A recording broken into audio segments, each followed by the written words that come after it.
My half-brother convinced my father to name him sole beneficiary of the family business worth $95 million, claiming I'd stolen company funds. Dad died before the investigation concluded, and he took control immediately. But when the forensic audit was completed, every piece of evidence against me had been fabricated from his computer. The forensic accountant's email arrived at 11:47 p.m. on a Friday. Subject line: Urgent, Kellington Industries audit findings.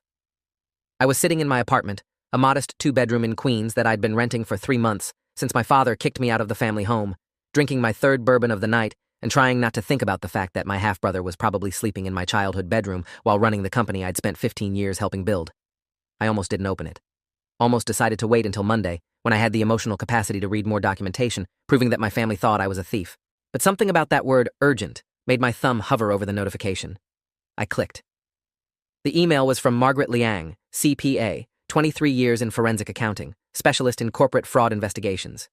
She'd been hired by the board of directors at Kellington Industries, our family's precision manufacturing company, to investigate $3.8 million in missing funds that my half-brother Garrett claimed I'd embezzled.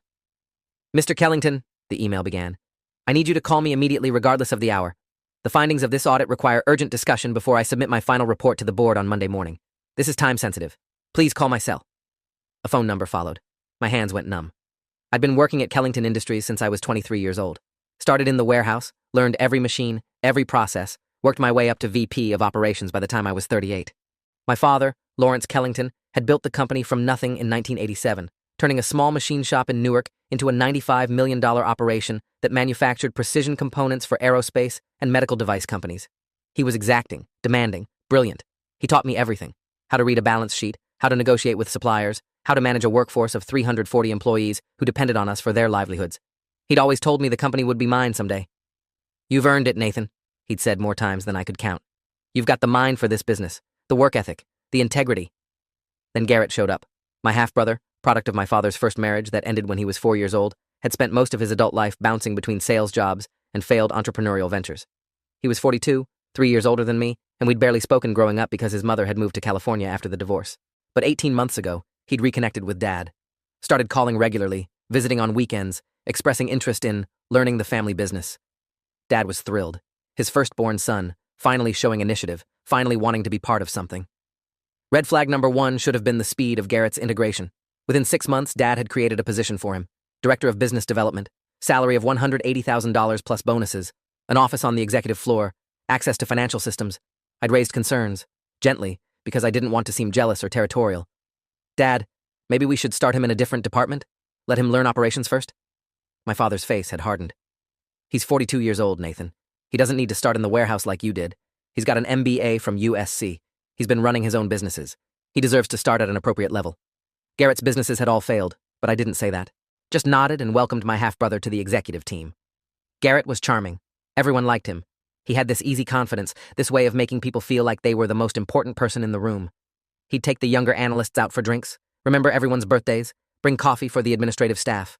Within 3 months, he'd built a network of allies throughout the company. People who thought Garrett was this great guy, this misunderstood talent who'd finally found his place. I watched him work the room at company events, shaking hands, laughing at jokes, positioning himself as the heir apparent while I buried myself in operational reports and production schedules. I told myself it didn't matter, that Dad knew who'd built this company alongside him, that results spoke louder than charm. Red flag number 2 came 11 months ago. I'd been reviewing quarterly financials when I noticed some irregularities in the accounts receivable aging report. Nothing massive, just some payments that should have been collected but were sitting in the 90-day column. I mentioned it to our CFO, Richard Delano, 56 years old, CPA with 30 years experience, who'd been with the company for 12 years. I saw that too, Richard said, his voice careful. I asked Garrett about it since those are accounts in his territory. He said he's working on it, that some clients are going through cash flow issues. Which clients? Richard pulled up a spreadsheet. Precision medical devices, advanced aerospace solutions, and tech core manufacturing. Total outstanding, $680,000. Those were 3 of our biggest accounts. Accounts I'd personally managed for years before Garrett joined the company. I should reach out to them, I said, just to make sure we're on the same page about payment terms. Richard hesitated. Garrett specifically asked that we let him handle it, said he's building relationships with these clients and doesn't want mixed messages. That felt wrong, but I didn't push. Not yet. I made a note to follow up in 2 weeks if the payments hadn't come through. They didn't come through. By the time I flagged it again, the outstanding balance had grown to $1.1 million. This time, I went directly to Garrett. His office was larger than mine, with a view of the Newark skyline and furniture that looked like it cost more than some of our employees made in a year. "Hey," I said, standing in his doorway. "Got a minute to talk about some past due accounts?" Garrett looked up from his laptop and smiled that easy smile. "Sure, come in. Close the door." I closed the door and sat across from his desk. "I'm seeing some aging receivables in your accounts. Precision Medical, Advanced Aerospace, Tech Core. We're at 90 days past due on $1.1 million. That's a problem." "I'm aware," Garrett said. "I'm working on it." "What's the issue?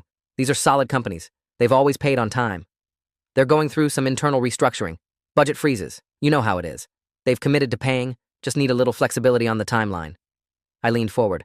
"Garrett, we can't carry $1.1 million in past due receivables. It affects our own cash flow. We have suppliers to pay, payroll to meet. I need to call these clients directly and work out payment plans." His smile faded slightly. "I don't think that's a good idea." "Why not?" "Because I'm handling it. And frankly, your approach might be too aggressive. These are relationships I've built. If you come in demanding payment, we could lose the accounts entirely. We've already lost the money if they don't pay. They will pay. I just need you to trust me." That word. Trust. Something about the way he said it made my stomach clench. "I'm calling them on Monday," I said. "If you want to be on the calls, that's fine, but this has gone on too long." Garrett's expression went cold for just a second. Then the smile returned. "Do what you think is best, but when Dad asks why we lost 3 major accounts, I'll make sure he knows whose decision that was."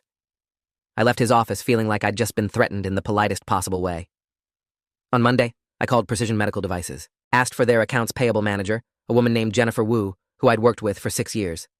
"Nathan, hi," she said when she picked up. "I wasn't expecting to hear from you. Garrett said he'd taken over our account." "He has, but I'm following up on the outstanding balance. We show $380,000 past due at 90 days. Can you help me understand what's happening on your end?" There was a pause. "I'm not sure what you mean. We paid that invoice 8 weeks ago. Check number 18943 cleared our bank on August 15th. My blood went cold. "You paid it?" "Jennifer, I'm looking at our aging report right now. It shows unpaid." "That's strange. Want me to send you a copy of the canceled check?" "Please, send it to my personal email." I gave her my Gmail address, not my work email. Something told me to keep this quiet. The canceled check arrived 15 minutes later. $380,000, made out to Kellington Industries, dated August 15th, cleared August 18th. I called Advanced Aerospace Solutions. Same story. They'd paid their $450,000 invoice 7 weeks ago. I called Tech Core Manufacturing. Paid 6 weeks ago, $270,000. All 3 companies had proof. Canceled checks, bank statements, transaction confirmations. $1.1 million that had been paid, but was somehow showing as unpaid in our system. My hands started shaking as I pulled up our bank records, logged into the company account with my admin access credentials, searched for deposits in the date ranges when these checks should have cleared. Nothing. 3 payments totaling $1.1 million had vanished. I sat at my desk, staring at my monitor, trying to make sense of what I was seeing. Money had been paid by our clients, the checks had cleared their banks, but the money never appeared in our account. Where did it go? I needed to talk to Richard, the CFO. But first, I needed to document everything. I took screenshots of the aging report, the bank records, the emails from clients with canceled check images. Saved everything to a folder on my personal laptop, not the company network. Then I walked to Richard's office. His door was closed. His assistant said he was in a meeting with Garrett. Of course he was. I waited 40 minutes, rehearsing what I'd say, how I'd explain what I'd found. Finally, Richard's door opened. Garrett walked out first, saw me sitting in the waiting area, and smiled. "Nathan, hey, were you waiting for Richard?" "Yeah, need to talk to him about some accounts. He's pretty busy today. Maybe schedule something for later in the week? It's urgent." Richard appeared behind Garrett, looking uncomfortable. "It's fine. I have a few minutes. Come in, Nathan." I walked into Richard's office. Garrett followed. "This is a private conversation," I said, looking at Garrett. "About financial discrepancies." "I'm Director of Business Development," Garrett said smoothly. "If it's about accounts in my territory, I should be present." Richard looked between us, clearly wanting to avoid conflict. "Maybe we should all sit down and discuss whatever the issue is." I didn't want Garrett there, but I also didn't want to seem like I was hiding something. So I sat, pulled out my laptop, showed them the aging report, the bank records, the emails from clients. 3 major accounts showing as past due, I explained, but all 3 clients have proof they paid weeks ago. The checks cleared their banks, but the money never hit our account. $1.1 million is missing. Richard's face went pale. Garrett leaned forward, studying my screen. "That's impossible," Garrett said. "There must be an error in the accounting system." "I checked the bank directly," I said. "The deposits aren't there." Richard pulled up his own computer, started typing, clicking through screens. His expression got progressively more concerned. Nathan's right. I'm not seeing these deposits. The checks should have been deposited to our primary operating account, but there's no record of them. Where did the money go? I asked. The question hung in the air. Garrett spoke first. Could it be a bank error? Maybe the checks were deposited to the wrong account? Richard shook his head. We only have 3 accounts: operating, payroll, and a reserve account. I'm checking all of them. Nothing. Then someone diverted the deposits, I said slowly. Someone with access to our banking information and the ability to change deposit routing. Garrett's eyes met mine. That would require executive-level access to our financial systems. Yes, I said. It would. The implications sat there, heavy and obvious. Only 4 people had that level of access: Dad, Richard, me, and Garrett. We need to investigate this immediately, Richard said. I'm going to contact the bank, pull all transaction records for the past 6 months. Nathan, can you send me everything you've compiled? I forwarded him the folder. I'm also going to need to report this to Lawrence, Richard continued. This is potentially fraud. He needs to know. Agreed, I said. Let's meet with him today. I'll set it up. Richard picked up his phone. Garrett stood. I should let you two handle the technical details. But Nathan, I want to say I appreciate you catching this. We've got a fiduciary duty to protect the company. His tone was genuine, concerned, appropriate. But something in his eyes was calculating. The meeting with Dad was set for 4 p.m. I spent the next 3 hours reviewing every financial transaction I could access, looking for patterns, anomalies, anything that might explain where $1.1 million had gone. At 3:55 p.m., I walked to the conference room. Dad was already there, sitting at the head of the table, looking older than his 68 years. He'd been diagnosed with stage 4 pancreatic cancer 8 months ago. The prognosis was grim, 12 to 18 months. He was still working full-time, still running the company, but you could see the disease wearing him down. Richard arrived next, carrying a laptop and several folders. Then Garrett, looking appropriately serious. All right, Dad said, his voice still strong despite everything. Richard said we have a problem. Walk me through it. I did. Showed him the aging report, the client confirmations, the missing deposits. Explained that $1.1 million had been paid by clients but never appeared in our accounts. Dad listened without interrupting, his expression getting grimmer with each detail. When I finished, he turned to Richard. You've contacted the bank? Yes. They're pulling records now. Should have a complete report by Monday. And you're certain these clients paid? I have canceled checks, bank statements, transaction confirmations from all 3. The money left their accounts. It should have arrived in ours. It didn't. Dad looked at me. And you think this is fraud? I don't know what else it could be. Someone with access to our banking information diverted these deposits. That's a criminal act. Who has that level of access? The 4 of us in this room, plus you. Dad was quiet for a long moment. Then he looked at Garrett. You manage these accounts. Did you see anything unusual? Garrett shook his head. No. I was following up on late payments. I had no idea they'd already paid. Nathan's the one who caught it. Something about that statement bothered me. The way he positioned himself as separate from the problem, deflecting attention while seeming cooperative. We'll get to the bottom of this, Dad said. Richard, I want a full forensic audit. Bring in outside accountants. Check every transaction for the past year. And I want it done quietly. If word gets out that we have internal fraud, it could destroy client confidence. Understood, Richard said. Dad stood, slower than he used to, the cancer making every movement deliberate. Nathan, good catch. This could have been much worse if you hadn't noticed. I nodded, but something felt wrong.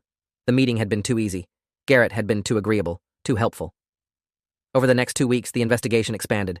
Richard brought in an external forensic accounting firm, Whitmore and Associates, led by Douglas Whitmore, CPA, with 35 years' experience in fraud examination. They started reviewing every bank transaction, every accounts receivable entry, every payment process. I thought that would be the end of it. That they'd trace the money, find whoever had diverted it, and resolve the situation. Instead, things got worse. Much worse. It started with small questions.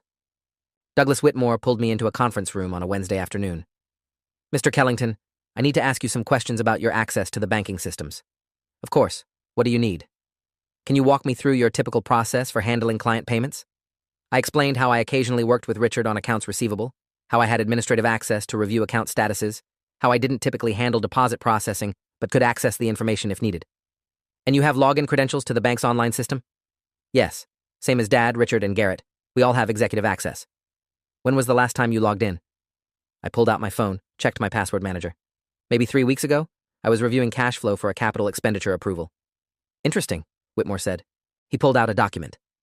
Because according to the bank's access logs, your credentials were used to modify the deposit routing for all 3 missing payments. My stomach dropped. That's impossible. I didn't modify anything. The logs show otherwise. Your username, your password, accessed from your IP address at the office. Then someone else used my credentials. That's the only explanation. Your password is secure? Yes. 16 characters, alphanumeric with symbols. It's in my password manager. Does anyone else have access to your password manager? No. It's protected by biometrics on my phone. Your office computer? Password protected. Locks automatically after 5 minutes of inactivity. Whitmore made notes. We'll need to examine your office computer.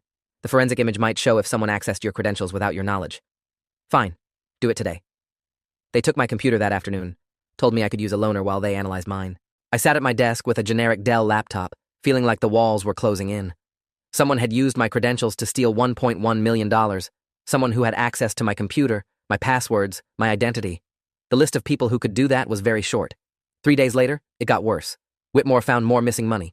Another $2.7 million across 8 different accounts, all showing the same pattern. Clients had paid, checks had cleared their banks, but the money had been diverted before reaching our operating account. All of it accessed using my credentials. Dad called me into his office on a Friday evening. Garrett was already there, sitting in one of the leather chairs across from Dad's desk. The chair I used to sit in when we'd discuss strategy, when Dad would ask my opinion on major decisions, when I was still the son he trusted. Sit down, Nathan, Dad said. His voice was different. Cold. I sat. Douglas Whitmore briefed me on the audit findings. They've identified $3.8 million in missing funds, all of it diverted using your login credentials. Dad, I didn't do this. Someone is using my identity. The forensic analysis of your computer shows the transactions were initiated from your machine. They have timestamps, IP logs, everything. There's a digital trail that leads directly to you. Then someone accessed my computer, copied my credentials. This is a setup. By who? I don't know. But I would never steal from this company. You know me. You've known me my entire life. Dad looked at Garrett. Did you notice anything unusual in Nathan's behavior over the past few months? The question felt like a betrayal. Garrett hesitated, then spoke carefully. I didn't want to say anything because he's my brother. But yes, he's been acting strange. Defensive when I ask questions about accounts, secretive about his work, and I noticed he's been having some financial problems. I stared at him. What financial problems? Your divorce settlement. I heard you talking on the phone with your ex-wife about the alimony payments. It sounded like you were struggling. I'm not struggling, and that's a private matter. Is it? Garrett's voice was sympathetic, concerned, because $3.8 million would solve a lot of financial pressure. I'm just saying, if someone was desperate, they might make bad choices. The room spun slightly. He was building a narrative, painting a picture of motive, opportunity, desperation, all lies, but delivered so reasonably that even I could see how convincing it sounded. Dad, I said, my voice tight, I didn't steal anything. You have to believe me. Dad looked at me with eyes that held something I'd never seen directed at me before. Doubt. The evidence says otherwise. The evidence is fabricated. Someone planted it. Someone who wants to frame me. That sounds paranoid, Nathan. It sounds like the truth. I've asked the board to place you on administrative leave, Dad said. Effective immediately. You'll continue to receive your salary pending the completion of the investigation, but you're suspended from all operational duties, and your access to financial systems has been revoked.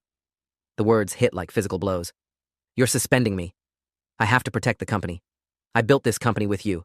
I've given 15 years to Kellington Industries, and you're throwing me out based on fabricated evidence. If it's fabricated, the investigation will prove that. And if the investigation is already biased against me, if someone is manipulating the evidence, then you'll have the opportunity to defend yourself. Dad stood, slowly, painfully. I'm doing this because I have to, Nathan. Not because I want to, but $3.8 million is missing, and all the evidence points to you. I looked at Garrett. He met my eyes with an expression of carefully constructed sympathy. I'm sorry it's come to this, he said. But Dad's right. If you're innocent, the investigation will clear you. I wanted to hit him, wanted to scream that he was lying, manipulating, stealing, but that would only make me look guilty, make me look unstable. So I stood. I'll cooperate fully with the investigation, and when they prove I'm innocent, we're going to have a conversation about who actually did this. I walked out, drove home to my apartment, sat on my couch and tried to process what had just happened. My father, the man who'd taught me everything, who'd told me 1,000 times that integrity was the only thing that really mattered, thought I was a thief. Over the next month, things deteriorated rapidly. The board met and voted to suspend me without pay pending the investigation's completion. My access to the building was revoked. Former colleagues stopped returning my calls. The few who did talk to me asked careful questions that made it clear they believed the accusations. I hired a lawyer, Daniel Rothstein, 52 years old, criminal defense attorney with 28 years' experience in white-collar crime. He cost $650 an hour and reviewed all the evidence with a neutral eye. This is bad, he said in our third meeting. The digital trail is extensive. Bank records, access logs, timestamps. If this goes to trial, the prosecution will have a strong case. But I didn't do it. I believe you. But belief doesn't win cases. Evidence does. And right now, all the evidence points to you. Then how do we prove I'm innocent? We need to find something that contradicts the digital evidence. A witness who can place you somewhere else during the transactions. Security footage. Something that proves you couldn't have been at your computer when the deposits were diverted. I spent 3 weeks reconstructing my schedule. Found calendar entries, email timestamps, meeting notes. But nothing definitive. Nothing that proved with certainty that someone else had used my credentials. Then Dad got worse. The cancer, which had been progressing slowly, suddenly accelerated. He was hospitalized on a Wednesday. By Friday, he was in hospice care. I called the house. Garrett answered. He doesn't want to see you, Garrett said. He's my father. He's dying, Nathan, and you've caused him enough pain. I didn't do what you're accusing me of. The evidence says otherwise, and Dad knows it. He doesn't want his last days spent with someone who betrayed him. Let me talk to him, please. Goodbye, Nathan. He hung up. Dad died on a Monday morning. I wasn't there. Didn't get to say goodbye, didn't get to tell him one last time that I was innocent, that I loved him, that I would never have stolen from the company we built together. The funeral was the following Friday. I sat in the back of the church, wearing a dark suit, watching Garrett greet mourners like the grieving devoted son, watching him accept condolences, shake hands, position himself as the keeper of Lawrence Kellington's legacy. After the service, the lawyer, a man named Jeffrey Sterling, 63 years old, senior partner at Sterling and Moss, gathered the family at Dad's house for the will reading. I wasn't sure I'd be invited, but I received a formal notification. Required to attend as a named party in the will. I drove to the house I'd grown up in, the 6-bedroom colonial in Short Hills where Dad had lived for 30 years. Garrett answered the door. Nathan, he said, his voice neutral. Jeffrey's in the library. I walked through the house, seeing photos of family moments, memories of a life that felt like it belonged to someone else now. Jeffrey Sterling sat at Dad's desk, a leather folder open in front of him. Gentlemen, he said as we both sat down, I'll keep this brief. Lawrence's will is straightforward. After specific bequests to charity and household staff, the bulk of his estate, including his controlling interest in Kellington Industries, is divided as follows. He paused, looked at me. Given the ongoing investigation into financial irregularities and Nathan Kellington's alleged involvement, Lawrence made the decision to restructure his will 4 weeks before his death. The entirety of his ownership stake in Kellington Industries, valued at approximately $95 million, has been left solely to Garrett Kellington. The words didn't land at first, just hung there in the air. The remainder of the estate, including the house and personal assets, will be liquidated with proceeds distributed to charity. Nathan Kellington receives no bequest from his father's estate. I couldn't breathe, couldn't process. My father had written me out completely, given everything to Garrett. Jeffrey continued reading some legal language about fiduciary responsibilities and asset transfers, but I wasn't listening anymore. I was watching Garrett, who sat perfectly still, his expression appropriately solemn. That's everything, Jeffrey said finally. Garrett, we'll need to meet next week to begin the transfer process. There will be board approvals, legal filings, but the will is clear. You're now the controlling owner of Kellington Industries. Thank you, Jeffrey, Garrett said quietly. I'll honor Dad's trust in me. I stood, needed to get out of that house, away from the man who'd destroyed my life. Nathan, Garrett called after me. I turned. I know this is hard, but maybe Dad was trying to protect the company. Keep it away from legal complications while your situation gets resolved. His tone was sympathetic, understanding, completely false. Fuck you, I said quietly. That's grief talking. I understand. You stole my father's company, you fabricated evidence against me, and you manipulated a dying man into believing I betrayed him. I will prove it, and when I do, you're going to lose everything. If you can prove it, Garrett said, the sympathy dropping from his voice for just a second. But you won't, because I'm very good at what I do. He smiled. I left, sat in my car in Dad's driveway and tried to figure out what to do next. My lawyer couldn't help me. The forensic audit was being conducted by accountants working for the company, which meant working for Garrett now. The police had been notified but declined to press charges pending the internal investigation's completion. I had no access to the evidence, no way to examine the digital trail, no resources to fight back. I was alone. That night, I couldn't sleep. Lay in bed staring at the ceiling, replaying every conversation, every interaction with Garrett over the past 18 months. Looking for the moment when he'd decided to destroy me. Looking for the moment when I'd become the obstacle that needed to be eliminated. And then I remembered something. Something small that I'd dismissed at the time, but now felt significant. 3 months ago, before any of this started, I'd found Garrett in my office after hours. It was around 7 p.m. Most of the staff had gone home, and I'd come back from a late meeting with a supplier. My office door was open, light on. Garrett was standing at my desk, looking at my computer screen. Hey, I'd said, surprised. Everything okay? He'd turned quickly, smiled. Yeah, sorry. I was looking for you. Had a question about the Precision Medical account. My computer was awake? It unlocked when I moved the mouse.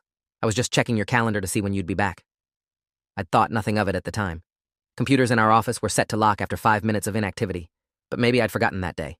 Maybe I'd left it active, or maybe he'd accessed it, used my password, installed something that would let him continue accessing my credentials remotely. I grabbed my phone, called Daniel Rothstein, my lawyer, at 11:30 p.m. Daniel, I need you to get a court order. Force the company to turn over my old computer for an independent forensic analysis. Nathan, we've been over this. The company's forensic examination showed... I don't trust their examination. Someone at that company framed me, and they might have altered the forensic results. I need an independent expert to analyze the original machine. That's expensive. We're talking about $50,000 or more for a comprehensive analysis. I'll find the money. Just get the order. He sighed. I'll file the motion on Monday. But you should know, this is a long shot. Courts generally defer to the first forensic examination unless there's compelling reason to question it. The compelling reason is that I'm innocent, and someone went to great lengths to frame me.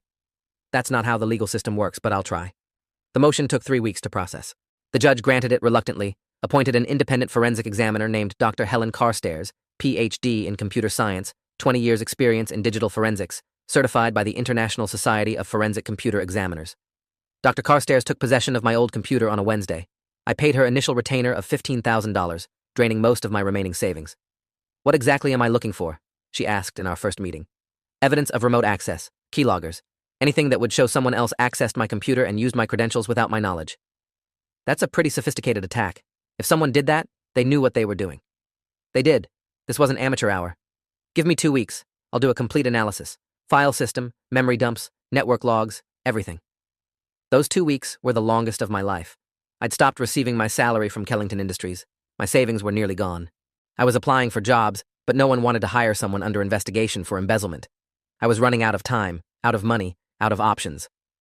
Dr. Carstairs called me on a Friday evening at 8:15 p.m. Mr. Kellington, I need you to come to my office immediately. What I found, you need to see this in person. I drove to her office in Edison, a small suite in a tech building filled with computer equipment and blinking servers. She was waiting for me, her laptop open on her desk, lines of code scrolling across the screen. I found something, she said without preamble. Something that changes everything. My heart started hammering. What? Your computer was compromised, badly. Someone installed a remote access Trojan 3 months before the first missing deposit. It's sophisticated, nearly undetectable, hidden in the system files. But I found it. She turned her laptop so I could see. The screen showed a complex network analysis with highlighted sections. This AITA, remote access Trojan, gave someone complete control of your machine. They could see everything you typed, every password, every file. They could execute commands as if they were sitting at your keyboard. And they did. The logs show extensive remote activity during the times when those deposits were diverted. Can you prove who installed it? Not directly from your machine, but I can tell you when it was installed. May 18th at 7:23 p.m. Does that date mean anything to you? I pulled out my phone, checked my calendar. May 18th. I'd been in a late meeting with a supplier. The meeting that ended right before I found Garrett in my office, standing at my desk, saying my computer had unlocked when he moved the mouse. It means everything. That's the night Garrett was alone in my office with my computer. Can you prove he was there? Building security footage. The company has cameras everywhere. If we can get that footage, it will show him entering my office. That's a police matter now. This isn't just corporate fraud. This is computer fraud, identity theft, wire fraud, multiple felonies. She started making calls. First to the FBI's Cybercrimes Division, then to the New Jersey State Police. Within 2 hours, Special Agent Nicole Vasquez from the FBI's Newark field office was sitting in Dr. Carstairs' office, reviewing the forensic findings. This is solid evidence, Agent Vasquez said. She was maybe 40, sharp eyes, carried herself like someone who'd seen every kind of corporate deception. If we can connect this rat to a specific individual, we have grounds for arrest. The building security footage will show Garrett Kellington in my office on the installation date, I said. He's the only person who had motive, means, and opportunity. Where's this footage stored? The company's security system, probably on a server in their IT department. Agent Vasquez made a call, spoke in law enforcement shorthand about warrants and evidence preservation. Then she hung up and looked at me. We're going to move fast on this. If your half-brother gets wind that we found the rat, he might destroy evidence. I'm getting a warrant for Kellington Industries' security footage and IT systems. We'll execute it first thing Monday morning. What about Garrett's personal computer? We'll be seizing that too. If he used it to control the rat, there will be evidence. IP addresses, connection logs, the software used to control your machine. Digital forensics don't lie, Mr. Kellington. If he did this, we'll prove it. I barely slept that weekend. Kept thinking about Garrett sitting in that executive office, controlling my computer remotely, diverting millions of dollars, building a case against me while I was in meetings, working late, trying to save the company, building a case that would steal everything from me, including my father's trust in his final months. On Monday morning at 6:45 a.m., FBI agents executed search warrants at Kellington Industries and at Garrett's home in Montclair. I wasn't there, but Agent Vasquez called me at 9:30 a.m. "We have his computer. We have the security footage. And you were right. The footage from May 18th shows your half-brother entering your office at 7:18 p.m. and remaining there for approximately 8 minutes. We can see him at your desk, though we can't see the screen from the camera angle. But combined with the rat installation timestamp, it's damning." "What about his computer?" "Our tech team is imaging it now. Should have preliminary results by end of day." The preliminary results came at 8 p.m. Agent Vasquez called me from the field office. "We found everything. The rat software on his machine. Connection logs showing him accessing your computer remotely on the exact dates when the deposits were diverted. And here's the best part. He documented everything." "What do you mean?" "He kept detailed records. Spreadsheets showing which accounts he was targeting, how much money he'd diverted, where he'd sent it. Bank statements for accounts in the Cayman Islands under shell company names. Email drafts, never sent, where he laid out his entire plan. He was meticulous. Probably thought he'd need the records to manage his stolen fortune. Never thought anyone would see them." I sat down. My legs wouldn't hold me anymore. "So you can prove he did it? All of it?" "Every piece. The embezzlement, the frame-up, the identity theft. And there's more. The forensic analysis shows he also fabricated some of the evidence used in the company's internal investigation. The access logs that supposedly showed you modifying deposit routing? He created those. Modified the legitimate logs to implicate you. We found the original files on his computer, along with the doctored versions he submitted to the auditors." "The company's auditors accepted fabricated evidence?" "They had no reason to question it. The documents looked legitimate. But now we can prove they were altered. This is going to blow up, Mr. Kellington. Not just for your half-brother, but for everyone who relied on that fabricated evidence to suspend you, to turn your father against you, to strip your inheritance." "When are you arresting him?" "Tonight. We're coordinating with the U.S. Attorney's Office now. He'll be charged with wire fraud, computer fraud, identity theft, and embezzlement. If convicted, he's looking at 25 years federal prison." That night, at 11:47 p.m., FBI agents arrested Garrett Kellington at his home. I wasn't there for that either, but I read about it the next morning in the Star-Ledger. Kellington Industries, heir arrested in $3.8 million embezzlement scheme. The article detailed the charges, the FBI investigation, the sophisticated computer fraud. It mentioned me as the victim who'd been falsely accused. My phone started ringing at 7 a.m. First was Jeffrey Sterling, Dad's lawyer, calling to say we needed to discuss the will. The inheritance was conditioned on the investigation showing that you'd embezzled funds. Now that the FBI has proven that was a frame-up orchestrated by Garrett, the will's provisions need to be reconsidered. What does that mean legally? It means your father's intent was to protect the company from someone he believed was a thief, but he was deceived. Garrett's fraud invalidates the justification for disinheriting you.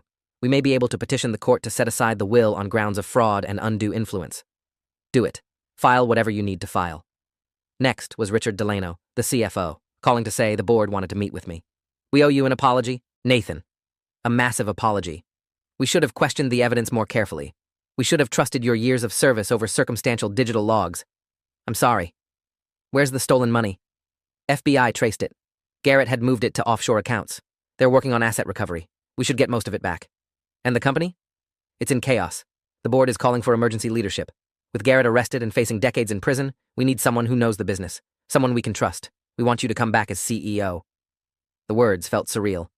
3 weeks ago, I'd been suspended, accused, disinherited. Now they wanted me to run the company.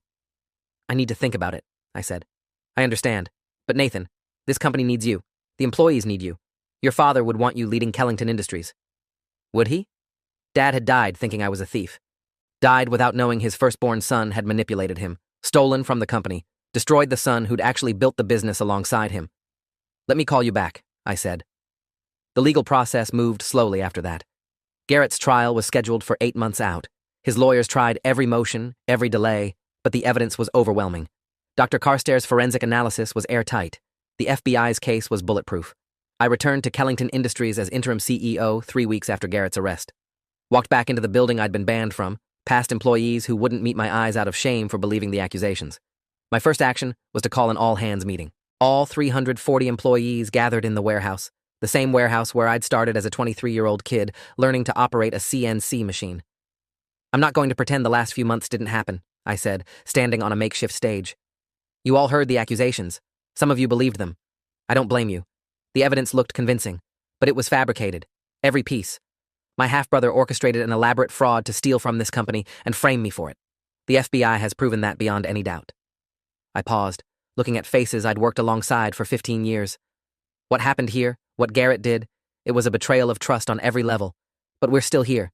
This company is still here, and we're going to move forward, not by pretending nothing happened, but by rebuilding the trust that was broken, by being transparent, by holding ourselves to the highest standards of integrity. The room was silent. Then someone started clapping. Then another. Within seconds, the entire warehouse was applauding. I saw tears on some faces, relief on others. The legal battle over Dad's will took 6 months. Jeffrey Sterling filed a petition arguing that the will had been the product of fraud and undue influence, that Dad had been manipulated by Garrett into believing lies about me, that the disinheritance was based on fabricated evidence, that Dad's true intent would have been to leave the company to me if he'd known the truth. Garrett's lawyers fought it from prison, where he was being held pending trial. They argued that the will was valid regardless of later discovered fraud, that Dad's intent was clear, that I had no grounds to challenge it. The judge, Honorable Richard Thornberry, 32 years on the bench, reviewed all the evidence. The FBI reports, Dr. Carstairs' forensic analysis, the fabricated access logs, the timeline showing how Garrett had systematically framed me while ingratiating himself with Dad. Judge Thornberry issued his ruling on a Wednesday afternoon. I sat in the courtroom, Jeffrey beside me, waiting for words that would determine whether I'd salvage anything from the wreckage of the past year. This court finds that the testator, Lawrence Kellington, was indeed subjected to fraud and undue influence in the creation of his final will. The evidence demonstrates that Mr. Garrett Kellington engaged in a sophisticated scheme to frame his half-brother for embezzlement, thereby inducing their father to disinherit Nathan Kellington. Such fraud vitiates the testamentary instrument. The court hereby sets aside the will dated 6 weeks before Mr. Lawrence Kellington's death and reinstates the previous will, dated 3 years prior, which names Nathan Kellington as primary beneficiary of the estate, including the controlling interest in Kellington Industries. The gavel came down. Jeffrey gripped my shoulder. You won. I didn't feel like I'd won. I felt like I'd survived. There's a difference. Garrett's trial was 3 months later. The prosecution called me as a witness. I sat in the federal courthouse in Newark, raised my right hand, swore to tell the truth, and then told the jury everything. The frame-up, the fabricated evidence, the computer fraud, the stolen millions. Garrett's lawyer tried to make me seem vindictive, suggested I was exaggerating his culpability out of anger about the inheritance. Then the prosecutor showed the jury Garrett's own files, the spreadsheets documenting which accounts to target, the bank statements for offshore accounts, the email drafts laying out the entire scheme, the connection logs showing him accessing my computer remotely. There was no defense, no explanation that made sense. Garrett had documented his own crimes so thoroughly that his lawyer couldn't create reasonable doubt. The jury deliberated for 4 hours, guilty on all counts, wire fraud, computer fraud, identity theft, embezzlement. The sentencing was 2 months later. The judge gave Garrett the maximum, 23 years in federal prison. No possibility of parole for the first 17 years. You stole from your family, the judge said, looking down at Garrett. You destroyed your half-brother's reputation. You manipulated your dying father. You did it all for money, for greed. This sentence reflects the severity of your betrayal. Garrett showed no emotion, just stood there in his prison jumpsuit, hands cuffed, and accepted his fate. As they led him out, he looked at me once. I waited for remorse, for anger, for something. But his eyes were empty. He'd gambled everything on stealing my life and lost. That was 1 year ago. I'm sitting in the office that used to be my father's, now mine, running Kellington Industries the way Dad taught me. We've recovered $3.2 million of the stolen funds. The remaining $600,000 is still tied up in asset recovery proceedings, but we'll get most of it eventually. The company is stable. Growing, actually. We landed 3 new major contracts this quarter. Employee morale is recovering. People who stopped trusting me have rebuilt that trust through time and transparency. Sometimes I think about what Garrett said in that conference room after the will reading. I'm very good at what I do. He was right about that. He was excellent at manipulation, at fraud, at building a false narrative. But he made one critical mistake. He underestimated how thoroughly he needed to cover his tracks. Thought the fabricated evidence would be enough. Never imagined someone would fight back hard enough to force an independent forensic examination. Never thought the digital trail he left on his own computer would unravel everything. I keep a photo of Dad on my desk. One of the last pictures taken before the cancer made him too sick to work. He's standing in the warehouse, smiling, surrounded by machines and employees, living the life he built. I wish he'd known the truth before he died. Wish I could have explained what Garrett did, proven my innocence while Dad was still alive to hear it. But I can't change that. I can only move forward, run the company with integrity, honor Dad's legacy by being the person he thought I was all along, the person I actually am.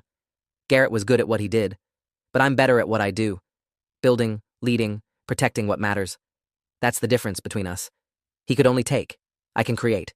And in the end, creation outlasts destruction every time. The evidence didn't lie. The fabrication couldn't stand against forensic truth. And the person who thought he could steal my life is now living in a 6x8 cell with 17 years until he even has a chance at freedom. If you made it this far, hit like, you've earned it.